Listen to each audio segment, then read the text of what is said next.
இந்தியாவின் பெருமையையும் கலாச்சார வளத்தையும் மத்திய அரசின் திட்டங்களையும் மக்களுக்கு நேரடியாக கொண்டு செல்லும் தொலைக்காட்சி தூர்தர்ஷன் என மத்திய இணையமைச்சர் எல் முருகன் தெரிவித்துள்ளார். தூர்தர்ஷன் தொலைக்காட்சியின் 50ஆம் ஆண்டு பொன்விழா சென்னை ஆரியபுரத்தில் நடைபெற்றது. இதில் மத்திய இணையமைச்சர் எல் முருகன், பத்ம விபூஷன் பத்மா சுப்பிரமணியம், பத்மபூஷன் நல்லி குப்புசாமி செட்டி, நடன இயக்குனர் கலா ஆகியோர் கலந்து கொண்டனர்.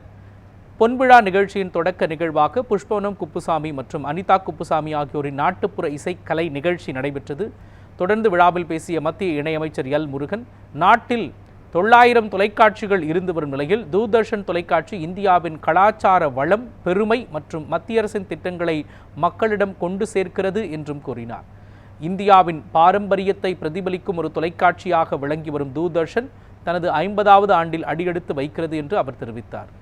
கிட்டத்தட்ட 900 டிவி சேனல்கள் இன்றைக்கு நாட்டில் இருக்கிறது. இந்த 900 டிவி சேனல்களுக்கும் அந்த காம்படிஷனோட இந்திய பாரம்பரியத்தை, இந்திய பெருமையை, இந்தியாவினுடைய பலத்தை, இந்திய நாட்டினுடைய கலாச்சாரத்தை தூக்கி நிற்கின்ற ஒரே சேனல் தூர்தர்ஷன் சேனல், நம்முடைய இந்தியா பப்ளிக் பிராட்காஸ்டர் சேனல். அரசாங்கத்தினுடைய நிகழ்ச்சிகளையும் அரசாங்கத்துடைய திட்டங்களையும் மக்களிடத்தில் நேரடியாக கொண்டு சேர்க்கின்ற ஒரு பெரிய பணியை செய்து கொண்டிருப்பது தூர்தர்ஷன். அறிவியல், கலாச்சாரம், விளையாட்டு, ஸ்பேஸ் ஆகட்டும், எல்லா துறையினுடைய செய்திகளையும் அந்த துறையினுடைய சிறப்பு அம்சங்களையும் மக்களிடத்தில் சேர்ப்பது தூர்தர்ஷன்.